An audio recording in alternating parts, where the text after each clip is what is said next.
Paulo, o apóstolo da fé e da coragem. Capítulo 30. Paulo perante Nero. Sei em quem tenho crido, e estou certo de que ele é poderoso para guardar o meu depósito até aquele dia. 2 Timóteo capítulo 1, verso 12. Quando Paulo foi intimado a comparecer diante do imperador para ser julgado, sentia a perspectiva de sua morte próxima. A séria natureza do crime de que era acusado e a animosidade que prevalecia contra os cristãos ofereciam pouco espaço para a esperança de um desfecho favorável.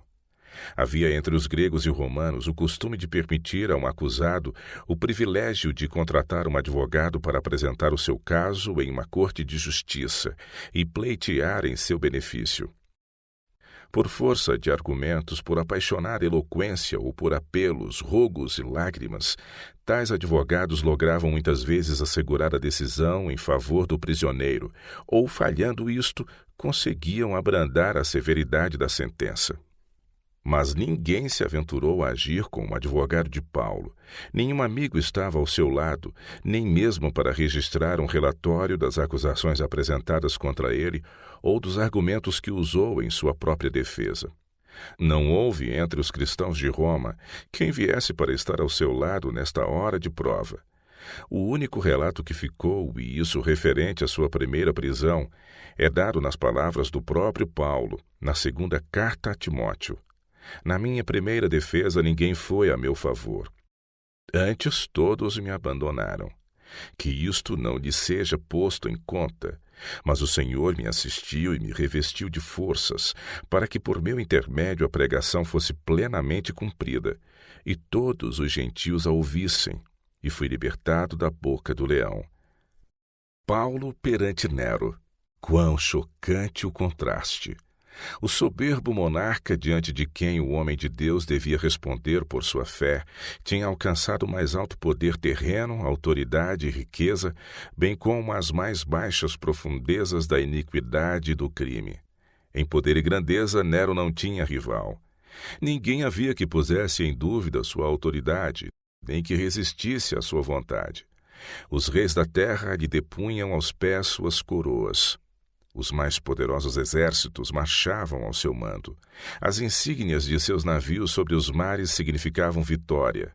Sua estátua foi erguida nas salas dos tribunais, e os decretos dos senadores e as decisões dos juízes eram apenas o eco de sua vontade.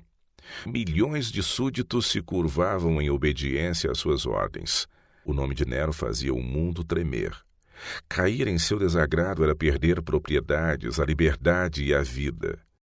Sua carregada fisionomia era para temer mais do que a pestilência. No entanto, embora circundado por todas as aparências exteriores de pompa e grandeza terrenas, adorado e reverenciado como um deus em forma humana, ele possuía o coração de um demônio. Paulo, o idoso prisioneiro, sem dinheiro, sem amigos, sem advogado, foi trazido de um repulsivo calabouço para ser julgado por sua fé. Tinha vivido uma vida de pobreza, abnegação e sofrimento.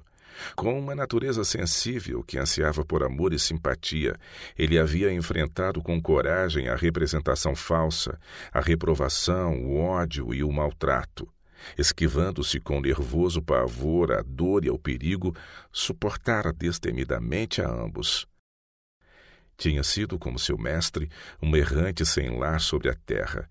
Tinha vivido e sofrido por amor à verdade, procurando aliviar os fardos da humanidade e exemplificando em sua vida a vida de Cristo. Como se poderia esperar que o capricho, apaixonado e licencioso tirano, que não tinha nenhuma concepção do valor de uma vida nobre, virtuosa e abnegada, compreendesse ou apreciasse o caráter e os motivos desse Filho de Deus? Paulo e Nero, face a face. O jovem e ímpio monarca, apresentando em sua fisionomia estigmatizada pelo pecado e vergonhoso reflexo das paixões que o dominavam interiormente, e o calmo e benigno semblante do idoso prisioneiro, falando com o coração em paz com Deus e os homens. Os resultados de sistemas opostos de instrução e educação salientavam naquele dia o contraste. a vida de irrestrita satisfação dos próprios desejos e a vida de completa abnegação. Ali estavam os representantes de duas religiões, cristianismo e paganismo, os representantes de duas teorias de vida, a simplicidade da abnegada resignação, pronta a render a própria vida se necessário para o bem de outros, e o Fausto do todo absorvente egoísmo, que não considera nada demasiado valioso para sacrificar por uma satisfação momentânea. Os representantes de dois poderes espirituais, o embaixador de Cristo e o escravo de Satanás. A posição do vil monarca mostrava até que ponto o curso deste mundo estava sob o domínio do príncipe das trevas. O celerado, cuja alma se achava manchada de incesto e matricídio, estava vestido de púrpura e assentado sobre o trono, ao passo que o mais puro e nobre dos homens achava-se diante do tribunal, desprezado, odiado, acorrentado. O vasto recinto que era o local do julgamento foi invadido por uma multidão ávida e inquieta que se comprimia e acotovelava para ver e ouvir tudo o que ocorresse. Entre aqueles que ali se reuniam estavam grandes e pequenos, ricos e pobres, doutos e ignorantes, orgulhosos e humildes, todos igualmente destituídos do verdadeiro conhecimento do caminho da vida e da salvação. Outra vez os judeus apresentaram contra o prisioneiro as velhas acusações de sedição e heresia, e tanto judeus como romanos o acusaram de instigar o incêndio na cidade. Enquanto seus inimigos estavam insistindo veementemente nestas acusações, Paulo conservava uma tranquila dignidade. Nenhuma sombra de temor ou ira perturbava a pacífica serenidade que repousava sobre seu semblante. O povo e mesmo os juízes olhavam para ele com surpresa. Tinham presenciado muitos julgamentos e olhado para muitos criminosos, porém jamais tinham visto um homem apresentar um aspecto de tão santa calma como apresentava aquele prisioneiro perante eles. Os olhos perspicazes dos juízes, acostumados a ler o rosto dos prisioneiros, pesquisavam em vão a fisionomia de Paulo, a fim de descobrirem alguma evidência oculta de crime. Quando lhe foi permitido falar em sua própria defesa, todos escutaram suas palavras com ávido interesse. Mais uma vez teve Paulo a oportunidade de erguer perante uma multidão maravilhada a bandeira da cruz de Cristo. Com eloquência e poder mais do que humanos, Paulo imprimiu no coração dos presentes as verdades do Evangelho. A sabedoria de Deus foi revelada através de seu servo. Estando Paulo diante do imperador do mundo, suas palavras tocaram uma corda que vibrou no coração até mesmo dos mais endurecidos e que vibra em uníssono com a missão dos anjos. A verdade clara e convincente subverteu o erro e refutou a falsidade. Nunca dantes havia aquela multidão ouvido palavras como estas. A luz estava brilhando na mente obscurecida de muitos, que alegremente seguiriam a orientação de seus preciosos raios.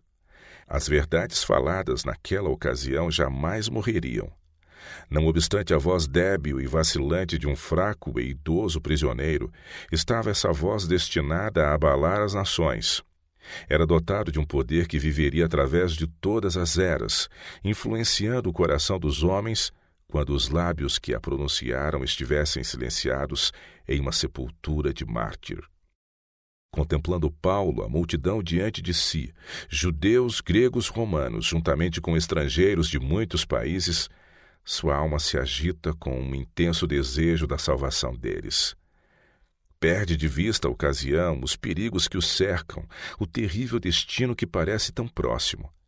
Ele olha para cima de tudo isto, para Jesus, o divino intercessor, o advogado pleiteando diante do trono de Deus em prol de homens pecadores. Ardorosamente aponta a seus ouvintes o grande sacrifício feito pela raça decaída e apresenta diante deles o homem em sua verdadeira dignidade e valor. Declara que um preço infinito foi pago pela redenção do homem. Foi feita provisão para que o ser humano pudesse ser exaltado e pudesse partilhar do trono de Deus e tornar-se herdeiro de riquezas imortais. Por meio de mensageiros angélicos, a terra estava ligada ao céu, e todas as ações dos homens, boas ou más, estavam patentes aos olhos da justiça infinita. Assim pleiteia o advogado da verdade, fiel entre os infiéis, leal e verdadeiro entre os desleais e transgressores. Ele ali está como representante de Deus, e suas palavras são como a voz vinda do céu. Não há nenhum traço de temor, tristeza ou desânimo em suas palavras ou em seu aspecto. Forte na convicção da inocência, revestido da couraça da verdade, regozija-se em ser um filho de Deus. Suas palavras são como um brado de vitória por sobre o troar da batalha. A causa da verdade, a qual ele havia dedicado a vida, mostrou ele ser a única causa que não poderia falhar. Embora ele pudesse perecer por amor à verdade, o Evangelho não pereceria jamais. Deus vive e a verdade triunfará. Seu semblante brilha como a luz do céu, como se estivesse refletindo os raios do sol. Muitos que olharam para ele naquele tribunal viram o seu rosto como se fosse rosto de anjo. Lágrimas ofuscavam muitos olhos que nunca dantes foram vistos chorando. A mensagem do Evangelho teve acesso à mente e ao coração de muitos que jamais a teriam ouvido se não fosse o aprisionamento do grande apóstolo. Nunca dantes ouvira Nero a verdade como a ouviu naquela ocasião. Jamais os enormes crimes de sua vida tinham-lhe sido dessa maneira revelados. A luz do céu penetrou nos recessos de sua alma poluída pelo pecado. Tremeu de terror ao pensar em um tribunal perante o qual ele, o Senhor do mundo, seria finalmente citado e onde suas obras receberiam a justa recompensa. Temeu o Deus do apóstolo e não ousou pronunciar sentença contra Paulo, contra quem nenhuma acusação pudera ser sustentada. Um sentimento de temor restringia por algum tempo seu espírito sanguinário. Por um instante o céu se abrira perante ele pelas palavras de Paulo, e a paz e pureza do apóstolo lhe pareceram desejáveis. Naquele momento, o convite de misericórdia se estender até mesmo ao criminoso e endurecido Nero, mas apenas por um momento.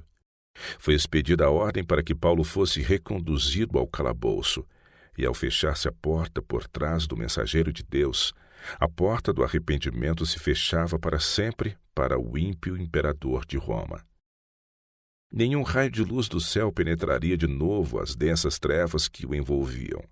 Faltava-lhe apenas este ato coroador de rejeição da misericórdia divina para atrair sobre si a justiça retributiva de Deus. Não muito tempo depois da execução de Paulo, Nero deu início à sua expedição à Grécia, onde se desonrou a si mesmo e ao seu reino em desprezíveis e vis frivolidades.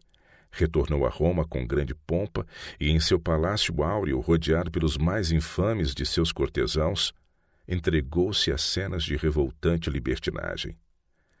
Em meio dessa orgia, ouviu-se na rua uma voz de tumulto, e um mensageiro foi enviado para se informar da causa.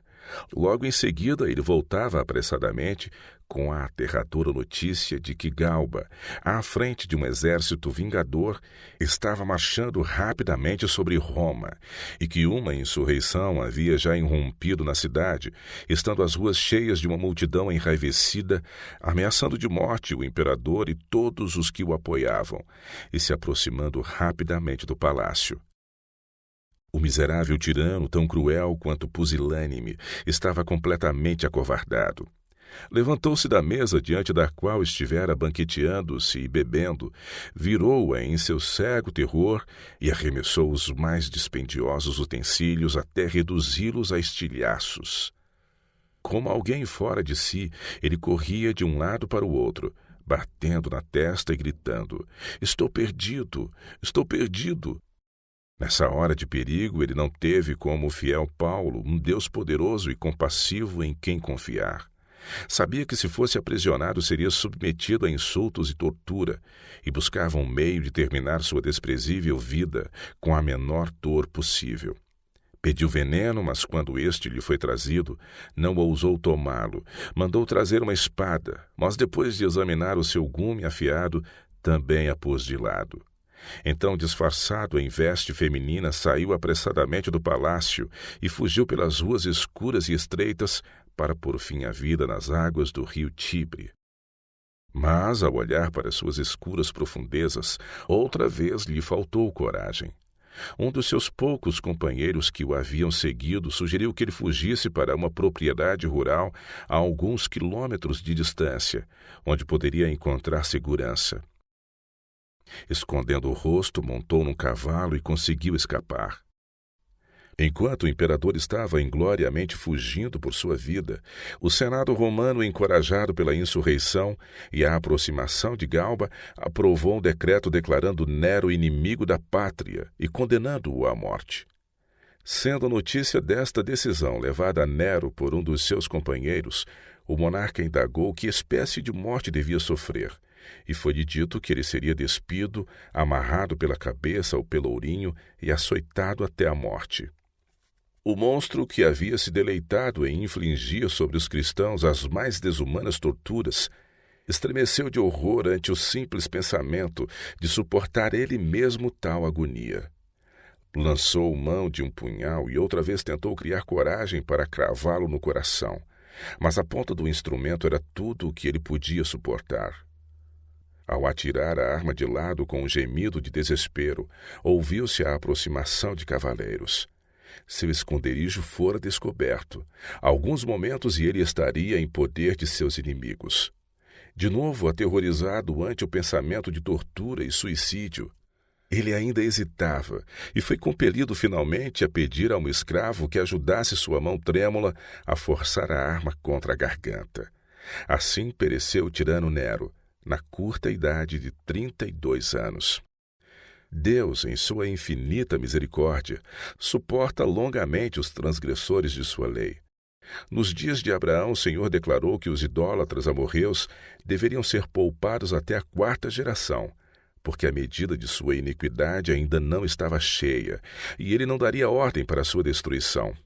Por mais de 400 anos Deus os poupou, mas quando, em vez de se arrependerem, endureceram o coração na iniquidade e fizeram guerra contra o povo do Altíssimo, seu tempo de graça findou e saiu a ordem para sua completa extinção. Longamente a misericórdia divina foi estendida a eles com chamados ao arrependimento. Mas quando sua culpa atingiu o limite que Deus havia fixado, então a misericórdia cessou os seus rogos e se iniciou o ministério da ira. Se você está aprendendo com esse conteúdo, acesse esse QR Code com a câmera do seu celular para mais conteúdo bíblico.